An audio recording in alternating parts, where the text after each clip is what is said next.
Alright, now it's question 6. Find the volume of the rectangular prism that has a width of x inches, a length of x squared y inches, and a height of y squared inches. So to find volume, it is length times width times height. That only works for a box and a rectangular prism.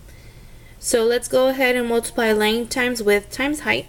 So it's going to be x times x squared y times y squared. You are multiplying, and whenever you multiply, what do? Let's see.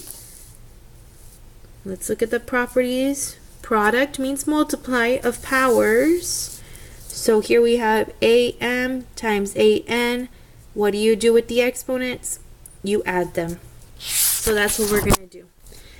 We are going to add the letters that they have in common. So for example, here we have an x. This is a 1, even though they don't put it. So 1 plus 2, because you're multiplying, you can add the exponent, so it's x to the third power. And now the y, there's a 1 here. You're multiplying, so what do you do with exponents? You add them. And there you go. x3, y3. How come I cannot add those? Because you have different letters, so they're different. Okay, let's go ahead and do another one. Another number 6.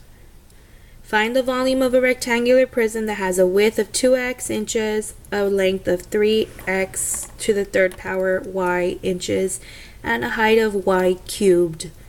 So length times width times height. So it's 2x times 3x to the third power y times y cube.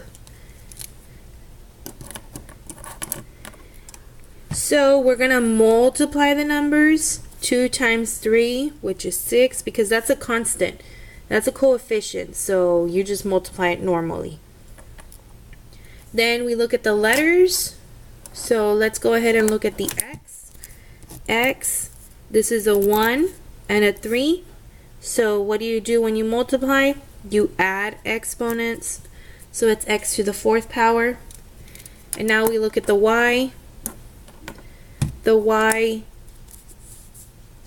has a 1 here and a 3. They're multiplying, so what do you do with exponents? You add. And there you go. Easy peasy, lemon squeezy.